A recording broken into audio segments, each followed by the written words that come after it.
इति पिशो भगवानहं सम्मा सम्बुद्धो विद्याचरणसम्पन्नो सुगतो लोकविदो अनुत्तरो पुरुषधर्मसारथि सत्ता देवमनुसारं बुद्धो भगवाति। नमो तस्स भगवतो अरहतो सम्मा सम्बुद्धस्स। नमो तस्स भगवतो अरहतो सम्मा सम्बुद्धस्स। नमो तस्स भगवतो अरहतो सम्मा सम्बुद्धस्स। विश्वगुरु लाईट ऑफ एशिया म्हणून ओळखले जाणारे असे तथागत सम्यक संबुद्ध यांना सर्वप्रथम मी त्रिवार वंदन करतो। तसेच त्यांनी अनुभवलेला असा सद्धम्म त्याने दुःखमुक्तीचा आर्य म्हणून आपण ओळखतो त्या पवित्र धम्मास सुद्धा मी त्रिवार वंदन करते। तसेच या पवित्र आणि महान धम्माचा प्रचार प्रसार करणारे भिक्खू संघास सुद्धा मी त्रिवार वंदन करते। तसेच माझे धम्मगुरु जे आम्हाला सदैव धम्मामध्ये कार्यरत करण्यासाठी कार्यरत असतात, धम्माशी जोडण्यामध्ये आम्हाला प्रेरित करत असतात असे रत्नदीपजी थेरो यांना सुद्धा मी त्रिवार वंदन करते आणि त्यांच्या आदेशावरून आजचे प्रवचनास सुरुवात करते। माझा विषय महामंगल सूक्त भाग 1 आहे। म्हणजे मी पहिल्या गाथेपासून ते 6व्या गाथेपर्यंत गाथा सांगणार आहे आणि त्या गाथेचे विश्लेषण करणार आहे। तर माझा धम्मबंधू आर्यन राहुल वाघ हा 7व्या गाथेपासून ते 12व्या गाथेपर्यंत गाथा सांगून त्यावर विश्लेषण देणार आहे। तर महामंगल म्हणजे काय, ते निर्माण होण्याची कथा कशी, हे आज तुम्हाला मी सांगणार आहे। तर महामंगल म्हणजे काय, तर तथागत सम्यक संबुद्ध म्हणतात की ह्या जगामध्ये 38 महामंगल आहे, त्याचे जर आपण पालन केले तर नेमकीच नेहमी आपले कल्याण होईल असे तथागत सम्यक संबुद्ध म्हणतात। तर महामंगल सूक्ताची निर्माण कसे झाले, तर यामागील कथा अशी की एके वेळी तथागत सम्यक संबुद्ध हे श्रावस्तीच्या जेतवनामध्ये म्हणजेच अनाथपिंडकाने बनवलेल्या जेतवनामध्ये वास्तव्यास होते। तेव्हा रात्रीच्या अंतिम प्रहरी एक देवता तिथे येतो आणि संपूर्ण जेतवन त्याच्या प्रकाशाने प्रकाशयुक्त करतो। तो देवता तथागतांच्या समोर येतो, त्यांना वंदन करतो आणि त्यांच्याशी चर्चा करू लागतो की हे तथागत सम्यक संबुद्धा, मी देव व माणसांनी बसवून ह्या जगातील महामंगल कोणते, उत्तम मंगल कोणते यावर विचार केला, पण हवे तसे उत्तर आम्हाला मिळाले नाही। तथागत सम्यक संबुद्धांना चर्चा करत असताना तो विनंती करतो की हे तथागत सम्यक संबुद्धा, आता तुम्हीच आम्हाला या जगातील महामंगल कोणते व ते किती हे सांगावे। तेव्हा तथागत सम्यक संबुद्ध प्राचीन कालीय भाषा, बौद्ध कालीय भाषा अर्थात पाली भाषामध्ये गाथा सांगून त्यांना या जगातील महामंगल सूक्त सांगतात। त्यातील पहिली गाथा म्हणजे अशी, असे वनाच बालान पंडितानंच सेवना पूजाच पूजनीयान येतं मंगलमुत्तमं वदन्ति बुद्धा। अर्थात तथागत सम्यक संबुद्ध म्हणतात की आपण मूर्खांची संगती टाळावी, पंडितांची सोबती करावी आणि पूजनीय लोकांची सेवा करावी। मूर्खांची संगती का करू नये असे तथागत सम्यक संबुद्ध आपणास शिकवतात। तर तथागत सम्यक संबुद्ध म्हणतात की ह्या जगामध्ये 2 प्रकारचे मूर्ख असतात। पहिला म्हणजे असा की ज्याच्याकडे कोणतेही ज्ञान नाही, पण तो स्वतःला सर्व ज्ञानी समजतो, त्याला असे वाटते की सर्व जगाचे ज्ञान हे त्याच्या एकट्यामध्ये आहे, पण खरोखर मध्ये असं काहीही नसतं। तसेच दुसऱ्या प्रकारचा मूर्ख म्हणजे असा की ज्याच्याकडे ज्ञान आहे पण ते पूर्ण नाही, अर्ध ज्ञान आहे। तथागत सम्यक संबुद्ध म्हणतात अर्ध ज्ञान सुद्धा माणसाला डुबवतो। त्यामुळे ना पहिल्या प्रकारच्या नाही दुसऱ्या प्रकारच्या मूर्खाची आपण सोबती केली पाहिजे, मूर्खांची संगती आपण टाळली पाहिजे। कारण आपणच किती वेळा बोलताना म्हणतो की आपण संगती चांगल्याची केली तर आपण ज्या स्थानावर आहे त्या स्थानापासून आपण पुढे पुढे जात असतो, आणि जर सोबतीच आपण खराब लोकांची केली तर आपण ज्या स्थानावर आहे त्या स्थानापासून आपण कोसळत कोसळत खाली येत असतो। त्यामुळे आपल्यावर असतं की आपण संगती ज्या व्यक्तीशी केली तसेच आपले कल्याण होते असे तथागत सम्यक संबुद्ध म्हणतात। त्यानंतर पंडितांची सोबती करावी. पंडित लोक कोण, कोणालाही पंडित म्हणता येईल का? तर तथागत सम्यक संबुद्ध म्हणतात की ह्या जगामध्ये पंडितांच्या अंगामध्ये 7 गुण असणे म्हणजे तोच खरा श्रमण, तोच खरा पंडित आणि तोच खरा ब्राह्मण, असे तथागत सम्यक संबुद्ध आपणास शिकवतात. तर 7 गुण कोणते? तर पहिले, तो शीलवान असावा, तो त्यागी असावा, तो विनयवान असावा, तो अष्टशील पंचशीलधारी असावा, तो समाधीवान असावा, तो प्रज्ञावान असावा आणि 4 आर्यपदाचा तो पथिक असावा किंवा 4 आर्यपदापैकी त्याच्याकडे एक पद असलं पाहिजे. श्रोतापन्न, सकृतगामी, अनागामी, अनंत हे 4 आर्यपद आहे. त्या 4 आर्यपदामध्ये आपल्या मनातले 10 बंधन हे हळूहळू करून तुटतात. तर ह्या 4 पदांपैकी त्याच्याकडे एखादे पद असले पाहिजे किंवा त्या 4 आर्यपदाचा तो पथिक असला पाहिजे, असे तथागत सम्यक संबुद्ध आपल्याला शिकवतात. मूर्खाची संगती टाळून जर आपण पंडितांची सोबती केली तर आपले कल्याण होईल, असे तथागत सम्यक संबुद्ध आपणास शिकवतात. त्यानंतर पूजनीय लोकांची पूजा करावी. पूजनीय लोक कोण? तर जे भूतकाळामध्ये झालेले 28 बुद्ध आहेत आपण त्यांची पूजा करावी. जे वर्तमान काळामध्ये बुद्ध आहेत आपण त्यांची पूजा करावी. जे भविष्यामध्ये उत्पन्न होणारे बुद्ध आहेत आपण त्यांची पूजा करावी. तथागत सम्यक संबुद्ध म्हणतात की ज्या व्यक्तीला आपण आदरणीय वंदनीय ठेवत आहोत ते त्या स्थानासाठी योग्य आहे का हे बघूनच आपण त्या व्यक्तीला त्या स्थानावरती ठेवलं पाहिजे. आणि आपल्या सर्वांनाच माहिती आहे की तथागतांनी आपले संपूर्ण जीवन दुःखमुक्तीचा आर्य हा प्रचार प्रसार करण्यात आपल्या सुखासाठी हितासाठी त्याग केलेला आहे. त्यामुळे तथागतांची शिकवण आपण कधीही न विसरून उलट त्यांनी दिलेल्या धर्माचं आचरण करण्यामध्ये जीवन व्यतीत करणे हेच खरा धर्म आहे, असे तथागत सम्यक संबुद्ध म्हणतात.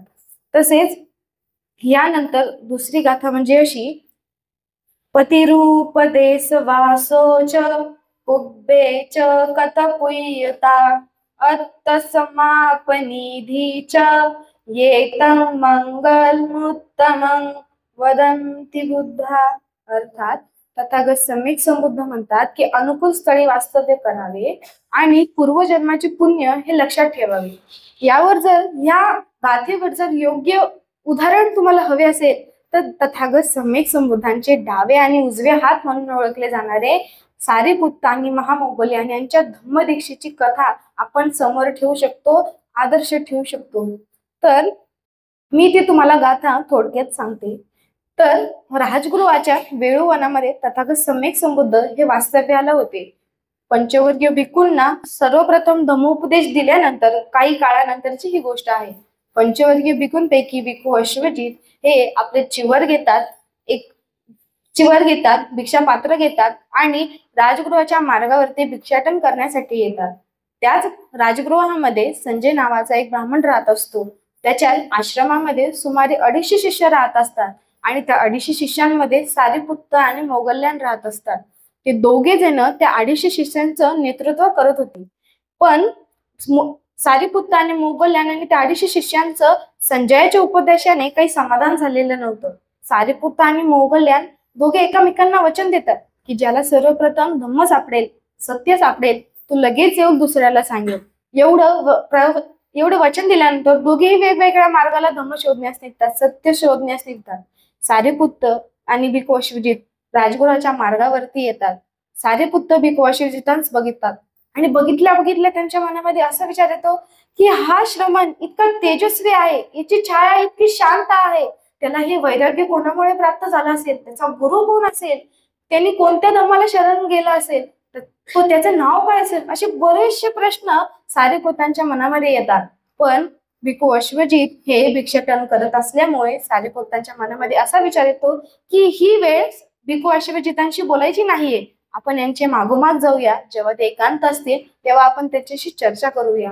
भिक्खू अश्वजित आपले हळू गांभीर्याने भिक्षाटन संपवतात, वृक्षाखाली बसतात, मिळालेले अन्न सेवन करतात आणि भिक्षापात्र दूध राजगृहाच्या मार्गावर येतच असतात की तेवढ्यात सारिपुत्त त्यांच्या समोर येतात. त्यांना म्हणतात, हे श्रमण, तुझे नाव काय, तुझा गुरु कोण, तू कोणत्या धर्माला शरणी जातोस, हे सर्व प्रश्न त्याच्या मनामध्ये येतात. तो सर्व पटापट भिक्खू अश्वजितांच्या समोर सगळे प्रश्न ठेवतो. तेवढ्यात भिक्खू अश्वजित एकदम शांत रीतीने उत्तर देतात, माझे नाव अश्वजित आहे, मी आत्ताच नुकतीच दीक्षा घेतली आहे, माझा गुरु हा तथागत सम्यक संबुद्ध आहे.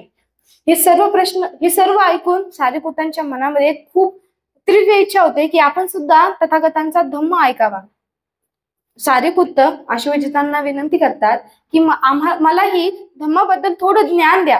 तेव्हा भिक्खू अश्वजित म्हणतात की मी नुकतेच धम्मदीक्षा घेतली आहे, मला संपूर्ण धम्म तर तुला सांगता येणार नाही, पण मी तुला एक गाथा सांगतो आणि त्यावर विश्लेषण देतो.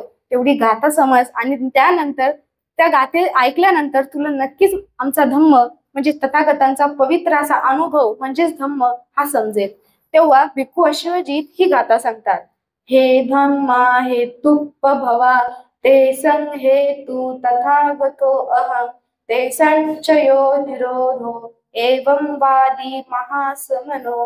अर्थात प्रत्येक घडणाऱ्या कार्याला हेतू आहे हे तथागत शिकवतात. मी त्याच महाश्रमणाचा शिष्य आहे जे महाश्रमण प्रत्येक हेतूला नष्ट करण्याची शिकवण देतात. हे ऐकून सारिपुत्तांचे हृदय परिवर्तन होते. त्यांच्या मनाला असे वाटते की आपण जो सत्य धम्म शोधत आहोत तो तथागत सम्यक संबुद्धांकडे आहे. दुःख मुक्तीचा आर्य संदेश हा तथागत सम्यक संबुद्धांकडे आहे. ही सर्व चर्चा संपवून भिक्खू अश्वजित हे वेळूवनाकडे प्रस्थान करतात आणि सारिपुत्त हे संजयाच्या आश्रमाकडे प्रस्थान करतात. सारिपुत्तांना येत आहेत हे बघतानाच मोगल्यान म्हणतात की आता आपल्या मित्राला खरा धम्म आणि खरा सत्य हे मिळालेलं आहे. सारिपुत्त भिक्खू अश्वजितांसोबत झालेली संपूर्ण चर्चा ही मोगल्यांना सांगतात. मोगल्यांनीही ती चर्चा ऐकून म्हणतात की नाही, आता सुद्धा आम्हाला तथागतांच्या चरणी जायचं आहे आणि संघामध्ये सामील व्हायचं आहे. बुद्ध, धम्म आणि संघ या त्रिरत्नांना मरेपर्यंत शरणी जायचं आहे. ही सर्व चर्चा बोलत असतानाच तेवढ्यात मोगल्यान आणि सारिपुत्तांच्या मनामध्ये असा प्रश्न येतो की हे 250 शिष्य आपल्यामुळे इथे वास्तव्य करीत आहेत, यांना आपण सोडून कसे जावे. तेव्हा ते 250 शिष्यांना बोलवतात. त्यांना अश्वजितांची आणि सारिपुत्तांची संपूर्ण चर्चा सांगतात. 250 शिष्यही त्यांना होकार देतात की हो, आम्हीही तुमच्या सोबत तथागतांच्या चरणी येणार आहोत, तथागतांच्या शरणी येणार आहोत. हे सर्व ऐकून संजय तिथे येतो. संजय म्हणतो, सारिपुत्त, मोगल्यान, तुम्ही असे मला सोडून जाऊ नका.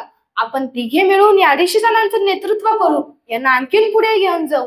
पण 250 शिष्य आणि सारिपुत्त आणि मोगल्यान म्हणतात, नाही, आता आम्हाला तथागतांच्या शरणी जायचे आहे, तथागतांच्या संघामध्ये सामील व्हायचे आहे.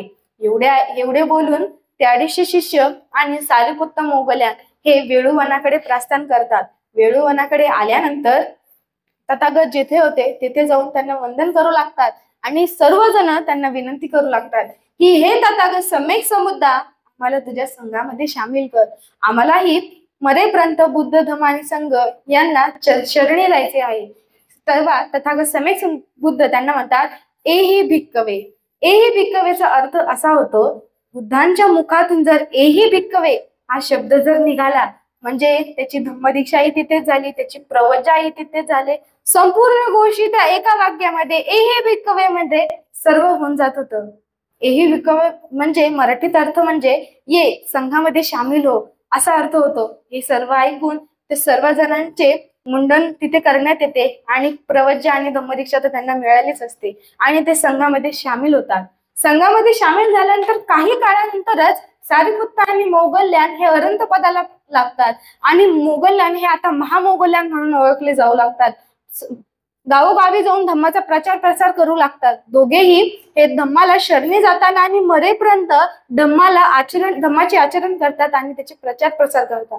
तर जसे त्या 250 शिष्यांनी आणि सारिपुत्त आणि महामोगल्यांनी आपले पूर्वजन्माचे पुण्य हे लक्षात ठेवले होते, तसेच जर आपणही लक्षात ठेवले तर आपले कल्याण होईल असे तथागत सम्यक संबुद्ध आपणास शिकवतात. त्यानंतर तिसरी गाथा म्हणजे अशी, बाहु सच्च सी पंच विनोय च सुशिक्षितो सुभाषिता च या वाचा ये तं मंगलमुत्तमं वदन्ति बुद्धा. अर्थात तथागत सम्यक संबुद्ध म्हणतात की बहुश्रुद्ध होणे, विविध कलांमध्ये प्रारंगत होणे, सुशिक्षित असणे, चांगले बोलणे, चांगले आचरण करणे हेच उत्तम मंगल आहे. बहुश्रुद्ध होणे म्हणजे धम्माचे आचरण चांगल्या पद्धतीने करणे, तसेच विविध कलांमध्ये प्रारंगत होणे. विविध कला म्हणजे कसे तर बौद्ध कालांमध्ये खूप कला होत्या. बौद्ध काल बुद्ध कालामध्ये कला इतक्या होत्या की त्या कला आपण जर शिकल्या तर आपले कल्याण असे तथागत सम्यक संबुद्ध म्हणतात. त्या कला म्हणजे मूर्तिकला असेल, लेण्या कोरणे असेल, घोडसवारी असेल, युद्धात पारंगत असते, असे विविध कला ज्या आहेत, शिलालेख असेल, अशा विविध कलांमध्ये आपण पारंगत होणे असे तथागत सम्यक संबुद्ध शिकवतात. आणि सुशिक्षित राहणे, सुशिक्षित म्हणजे काय तर चांगले वर्तन, चांगले बोलणे, चांगले आचरण हे माणसाला पुढे नेण्याची पायरी असते. ही पायरी जर आपण चढत चढत चढत राहिलो तर नेमकीच आपले कल्याण होईल असे तथागत सम्यक संबुद्ध आपणास शिकवतात. भगवान बुद्धांचा उपदेश आपण नुसतं ऐकायचा नसतो तर तो आचरणामध्येही आणायचा असतो असे तथागत सम्यक संबुद्ध आपणास शिकवतात. त्यानंतर चौथी गाथा म्हणजे अशी, माता पितु उपठाण पुत्तदारस्य संगहो अनाकुलाच कम्मन्ता येतं मंगलमुत्तमं वदन्ति बुद्धा. अर्थात तथागत सम्यक संबुद्ध म्हणतात माता आणि पिता या दोघांबद्दल आपल्या मनामध्ये करुणाभाव, मैत्रीभाव असला पाहिजे. दोघांबद्दल आपल्या मनामध्ये आदर असावा. कारण ज्या आई वडिलांनी आपल्याला जन्माला घातले आहे, आपले संपूर्ण जीवन हे आपल्यावरती निझावर केले आहे, अशा आई वडिलांच्या आपल्या मनामध्ये त्यांच्या प्रती आदर असावा, सत्कार असावा, मैत्री असावी, करुणा असावी. आपण त्यांचे मरेपर्यंत त्यांचे पालन पोषण आपण करावे. जोपर्यंत आपल्याला आई वडिलांचा काही एक गोष्ट कळत नाही की आपल्या आई वडिलांनी आपल्यासाठी हे त्याग केलंय, तेव्हापर्यंत आपल्याला कळत नाही की आपल्या आई वडिलांनी आपल्यासाठी काय काय त्याग केलंय. कारण आई वडिलांचा असा हात असतो की जो मरेपर्यंत त्या आपल्या डोक्यावरून कधीही निघत नाही. आपण चुकीचे असलो तर आपल्याला ते सांगतात की नाही तुम्ही चुकीचे आहात, आणि आपण जर चांगले वर्तन करत असलो तर ते आपल्याला दिलासा देतात की नाही तू चांगले वर्तन करतोयस, तू चांगल्या मार्गाला लागतोयस, असे आपले आई वडील सांगतात. बुद्धांनंतर आपले आदर्श जर आपल्याला कोणाला ठेवायचे असेल तर आपले आई वडील सर्वोच्च आदर्श आपण ठेवायला पाहिजे, ना की इतरांना ठेवायला पाहिजे. कारण इतरांपेक्षा जास्त कष्ट आणि संपूर्ण जीवन हे आपल्यावरती निजावर करणारे फक्त आणि फक्त आपले आई वडील असतात. समजा एखाद्या मुलाला काही खरोच लागली, तो रडत आहे, तर आईच्या मनामध्ये लगेच करुणा येते की माझ्या मुलाला लागलं आहे आणि तो रडत आहे, त्याला किती त्रास होत असेल. त्याचप्रमाणे आपल्याही मनामध्ये जर आपल्या आईला थोडाही दुःख झाला तर आपल्याही मनामध्ये आपल्याला वाटलं पाहिजे की नाही आपल्या आईला दुःख झालं आहे म्हणजे आपल्यालाही दुःख व्हावा. अशी तथागत सम्यक संबुद्ध आपणास शिकवण देत असतात. आई वडिलांचा हात हा सदैव आपल्या पाठीशी असतो, पण तो पाठीशी असावा म्हणून आपण सुद्धा काहीतरी कार्य करावे असे तथागत सम्यक संबुद्ध म्हणतात. त्यानंतर पती आणि मुलाचे संगोपन करणे.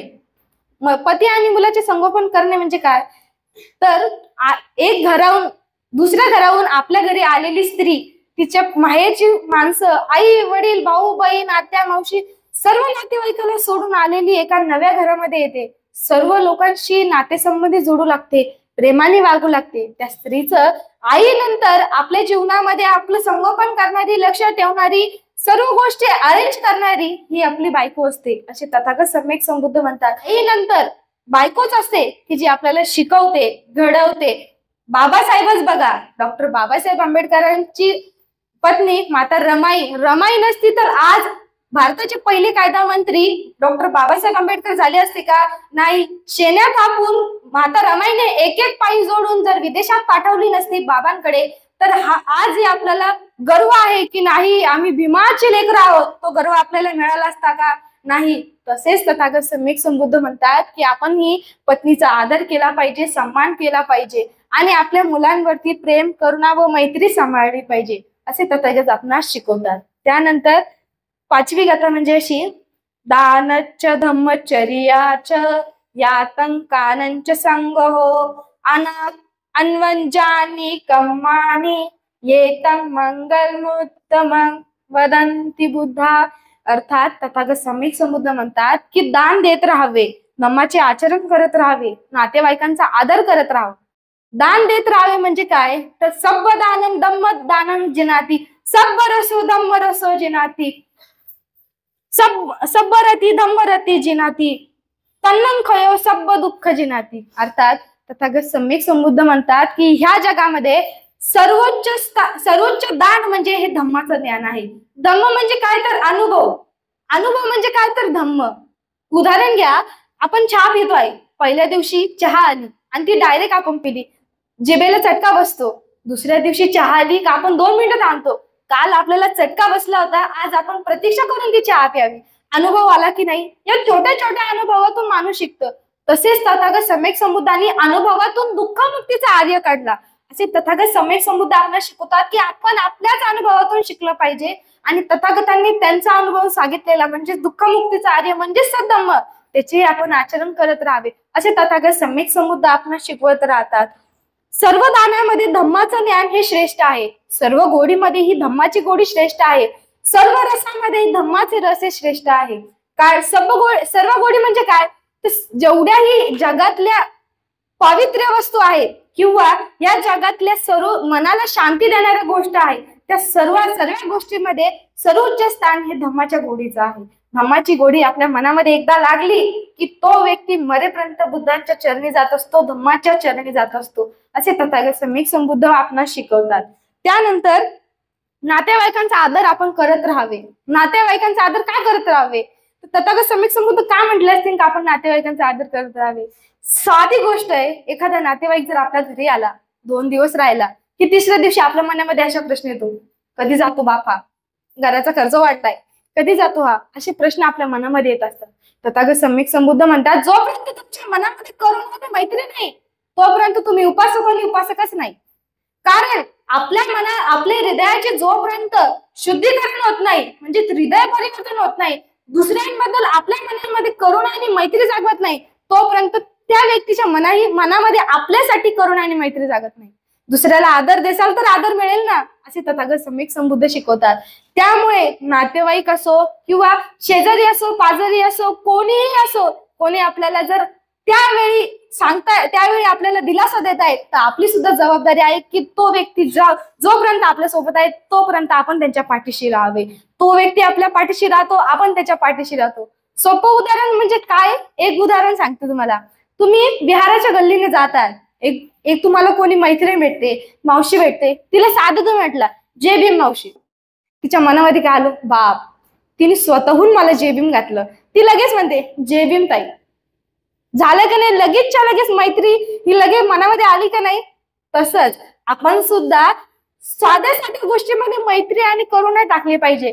कारण समोरच्या व्यक्तीला जर आपण प्रेम दिलं ना, समोरचा व्यक्ती आपला जीव देण्यास तयार होतो असे तथागत सम्यक संबुद्ध आपल्याला शिकवतात. आपल्या बोलीमध्ये गोडावा असावा, कडावा नाही. गोडावा असला की समोरचा व्यक्ती सुद्धा म्हणतो, हा ही किती शांत आहे, किती प्रेमाने बोलते, हिला काही गरज पडेल. तोच व्यक्ती समोरून म्हणतो, तुला जर काही गरज असेल तर मला सांग बरं, मी तुझं सदैव पाठीशी आहे. अशा गोष्टी आपण आचरणामध्ये आणल्या पाहिजे. सोबती चांगली केली पाहिजे. सर्वात मोठी गोष्ट म्हणजे आपली सोबती असते. कारण सोबती जर आपण चांगल्या माणसांची केली ना तर आपण नेमकी घडतोच. आणि सोबतीच आपण चांगल्या माणसाची नाही केली, जो धम्माचे आचरण करत नाही, त्या माणसाची जर आपण सोबती केली तर आपले कल्याण होणार नाही, कसेच होणार नाही. उलट ज्या स्थानावर आहोत, जे धम्माचे आचरण करत आहोत, तेथून सुद्धा आपण घुसळत खाली येऊन जाऊ. त्यामुळे आपण संगतीच ही चांगल्या माणसांची करावी असे तथागत सम्यक संबुद्ध म्हणतात. भगवान बुद्ध म्हणतात की सर्वोच्च दान हे धम्माचे दान आहे. तर सर्वोच्च दान धम्माचे दान आहे. तर दानाचे तथागतांनी 3 प्रकार सांगितले. पहिला दानपती, दानसाह्य आणि दानदास. दानपती म्हणजे काय? तर एखाद्याकडे 100ची गोष्ट आहे आणि तो भिक्खू संघाला 200ची गोष्ट दान देत आहे, म्हणजे आपल्याकडे जे आहे त्यापेक्षा अधिक दान करणे म्हणजे दानपती. दानसाह्य म्हणजे आपल्याकडे जी गोष्ट आहे त्याच किमतीची वस्तू किंवा खायचा पदार्थ दान देणे म्हणजे दानसाह्य.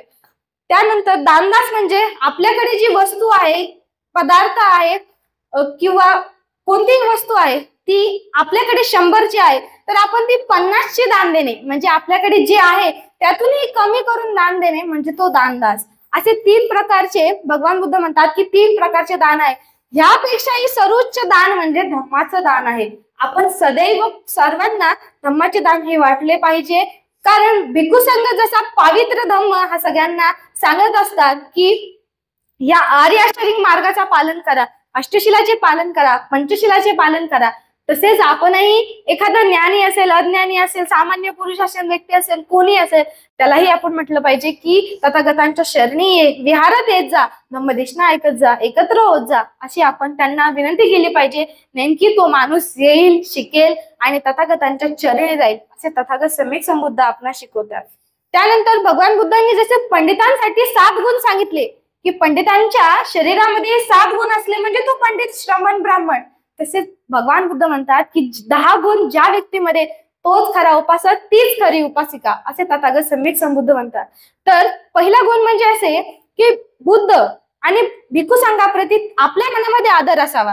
कारण आदरच नसला तर आपल्या मनात काय फायदा? का भिक्खू संघाचे आपण मार्गदर्शन घेतोय, आपल्या मनामध्ये त्यांच्याबद्दल करुणा आणि मैत्री नसेल तर काही फायदा नाही की आपण त्यांच्याकडून मार्गदर्शन घेतोय. त्यानंतर धम्मतत्वाला सर्वोच्च स्थान देणे. धम्मतत्वाला सर्वोच्च स्थान देणे म्हणजे सकाळी विहारात येणे, धम्माचे आचरण करणे, अष्टशील घेणे, पंचशील घेणे, अशा वेगवेगळ्या संस्कार आहेत ते आपण श्रवण करणे, हे तथागत सम्यक संबुद्ध आपण शिकवतात. त्यानंतर सदैव दान पुण्य करत राहावे. मी आताच सांगितलं, कोणतेही दान असेल, ज्ञानाचे दान असेल, आर्थिक दान असेल, भोजन दान असेल, वस्त्र दान असेल, की कोणतेही दान असेल तर ते आपण करत राहावे. या दानाने केलेले पुण्य हे आपण लक्षात ठेवावे. कारण लक्षात ठेवल्यानंतर आपल्या मनामध्ये असा भाव येतो की आतापर्यंत आपण इतके दान केले, आणखीन आपण यापुढे आपण हे जोडत जाऊ आणि आणखीन दान आपण करत जाऊ, असे आपल्या मनामध्ये भाव येतो. त्यानंतर धम्माला ग्लानी येणार नाही याची आपण खबरदारी घ्यावी, धम्माला हानी होणार नाही याची आपण खबरदारी घ्यावी. त्यानंतर त्रिरत्नाप्रती श्रद्धावान होणे. बुद्ध, धम्म आणि संघ हे त्रिरत्न डॉक्टर बाबासाहेब आंबेडकरांनी संपूर्ण जीवन त्याग करून आपल्याला मिळवून दिलेले आहे. तर त्या त्रिरत्नांप्रती आपण नेहमी श्रद्धावान व्हावे, असे तथागत सम्यक संबुद्ध आपणास शिकवतात. त्यानंतर काया वाचा मनाचे रक्षण करणे, हे सुद्धा तथागत सम्यक संबुद्ध म्हणतात. त्यानंतर काया वाचा मनाचे विश्लेषण हा माझा धम्मबंधू आर्यन राहुल वाघ यावर तुम्हाला विश्लेषण पुढील मध्ये देईल. त्यानंतर उपासक उपासिकांनी वेळोवेळी एकत्रित जमणे. एकत्रित जमल्यानंतर धम्मचर्चा होते. धम्मचर्चा म्हणजेच धम्माचे आचरण. एकाने चर्चा सुरू केली का सर्वांमध्ये चर्चा सुरू होते आणि आपोआप धम्माचे श्रवण होत जाते. कालचीच गोष्ट बघा, फुलं तोडण्यासाठी संपूर्ण महिला मंडळ असं गोल करून बसलेलं होतं. कोणी म्हणतं की उद्या धम्म शिबिरामध्ये आपण असं करूया, कोणी म्हणतं ध्यानाला असं बसूया, कोणी म्हणतं उद्या मुलं काय छान प्रवचन देतील, कोणी म्हणतं बंतीजींनी दिलेला प्रत्येक प्रवचनाचा शब्द आणि शब्द आम्ही आमच्या मनामध्ये साठवून ठेवू, असं बायकांत्या बोलत होत्या. कोणी मूर्त्या धुतोय तर कोणी विहार धुतोय. अशा गोष्टी आपण विहारात आल्यानंतर आपल्या आचरणामध्ये सहजच्या सहज येतात. त्यामुळे तथागत सम्यक संबुद्ध म्हणतात की उपासकांनी आणि उपासकांनी वेळोवेळी येऊन विहारामध्ये जमणे किंवा धम्माचे कार्य जिथे आहे तिथे वेळोवेळी जमणे हेच खरे धम्म आहे. त्यानंतर धम्मदेशना ऐकत राहावे. भिक्खू संघ नेहमी धम्म उपदेशना देत असतो. त्यांनी तर त्यांचं घर त्याग केलं, वस्त्र त्याग केलं, धन संपत्ती त्याग केली. कोणामुळे केली? आपल्यासाठी. कारण येणारी पिढी ही धम्मामध्ये जावं, बौद्धमय जग कसे व्हावे हे आपल्याला मार्गदर्शन करणारे फक्त आणि फक्त भिक्खू संघ असतो. भिक्खू संघाची धम्मदेशना ही आपण सदैव ऐकत राहावी. कारण भिक्खू संघ हा नेहमी धम्मामध्ये कार्यरत असतो. लहान मुलापासून ते 60 वर्षाच्या म्हातारीपर्यंत ते धम्माचे आचरण कसे करावे हे शिकवत असतात. त्यामुळे आपण तथागतांनंतर आदर्श हा भिक्खू संघाला ठेवला पाहिजे. त्यांची धम्म उपदेशना ही शब्द आणि शब्द ही मनामध्ये आपण साठवून ठेवली पाहिजे. त्यानंतर धम्माचा दिखावा न करणे. धम्माचा दिखावा न करणे म्हणजे काय? तर एखादी व्यक्ती आहे की ज्याच्याकडे धम्माचं संपूर्ण ज्ञान आहे, संपूर्ण नाही ज्ञान आहे म्हणा, तू लगेच दुसरं जाऊन तुला येतंय काय?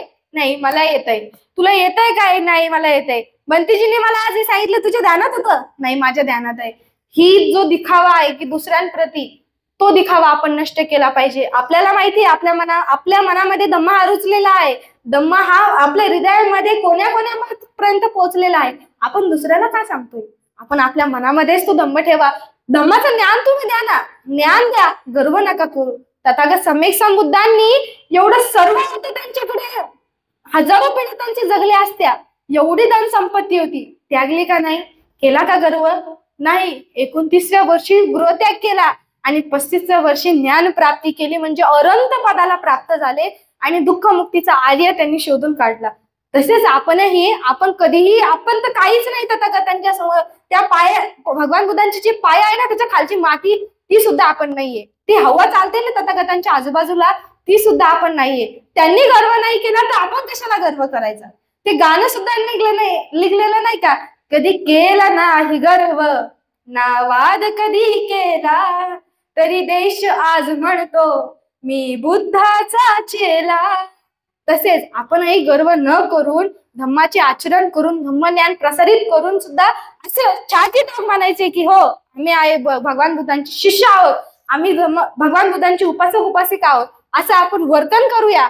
गर्व करायचं नाही असे तथागत सम्यक संबुद्ध आपण शिकवतात.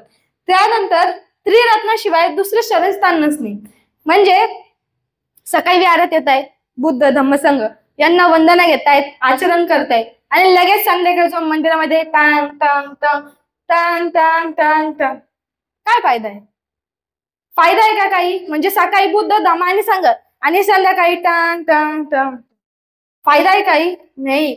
आपण त्रिरत्नांना जर शरणी गेलो, मरेपर्यंत जर आपल्या हृदयामध्ये बुद्ध धम्म आणि संघ हा विचार जर असला ना, अरे कोण रोखतोय तुम्हाला कल्याण होण्याशी? कोणीही रोखत नाही कल्याण होण्याशी. तथागत सम्यक संबुद्ध म्हणतात की ज्या आपल्या मनामध्ये असतं की आपल्याला कोणत्या गोष्टींचा स्वीकार करायचा आहे आणि त्याग करायचा आहे. तथागतांनीच नाही केला का? काय स्वीकार केला? तर धम्म स्वीकार केला, सत्य स्वीकार केलं, खोटं सोडून दिलं. असंच आपणही आपल्या मनाला सांगितलं पाहिजे की आपल्याला काय स्वीकार करायचे आहे आणि काय त्याग करायचे. असे सर्व तथागत सम्यक संबुद्ध म्हणतात. भगवान बुद्ध म्हणतात की पाप रहित दोष रहित आपल्याला जर काम करायचं असेल तर आपण 5 व्यवसायांचा त्याग करावा. पहिला म्हणजे लढण्याच्या ज्या काही गोष्टी असतात ना, शस्त्र, ते शस्त्र व्यवसाय आपण टाळला पाहिजे. त्यानंतर प्राण्यांचा व्यवसाय आपण टाळला पाहिजे. त्यानंतर मांस व्यवसाय, प्राण्यांचा जो मांस असतो ना त्या मांसाचा आपण व्यवसाय टाळला पाहिजे. मद्य मादक पदार्थांचा आपण व्यवसाय टाळला पाहिजे. मद्य मादक म्हणजे दारू, बिडी, आजकालचे जे काही व्यसन आहेत त्या गोष्टींचा आपण म्हणजे त्या व्यवसायाचा आपण त्याग केला पाहिजे. आणि विष विक्री हा व्यवसाय आपण त्याग केला पाहिजे. ना की फक्त भगवान बुद्ध म्हणतायत की ह्या 5 व्यवसायांचा आपण त्याग करावा. या 5 व्यवसायांचा त्याग केल्यानंतर ना की फक्त धम्माच्या गोष्टींचा आपण विकास करतोय, तर नाही, आपण संपूर्ण जगाचा आपण विकास करतोय. तुम्ही मला सांगा, जर ह्या 5 गोष्टी व्यवसाय, हा 5 व्यवसाय किंवा हा 5 प्रकारचा जो काही विकण्याच्या पद्धती आहेत त्या जर बंद झाल्या तर कोणाला फायदा होणार?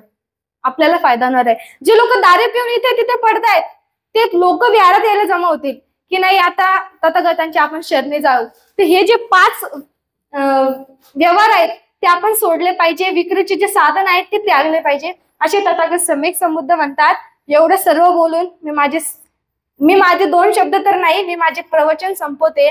आणि तुम्हाला माझ्या प्रवचनातून काहीतरी शिकण्यास मिळाले असेल अशी मनातनं भावना व्यक्त करते. सर्वांप्रती करुणा आणि मैत्री अशी व्यक्त करून माझे प्रवचन संपवते. आणि भिकुरत्नजीत जी थेरो यांना धन्यवाद करते की त्यांनी आपल्या उपासिका 15व्या शिबिरामध्ये मला बोलण्यासाठी मौका दिला. याबद्दल त्यांचे आभार मानते आणि तुमचेही आभार मानते की तुम्ही एवढ्या शांत रीतीने माझे प्रवचन हे श्रवण केले. त्याबद्दल धन्यवाद. जय भीम, नमो बुद्ध.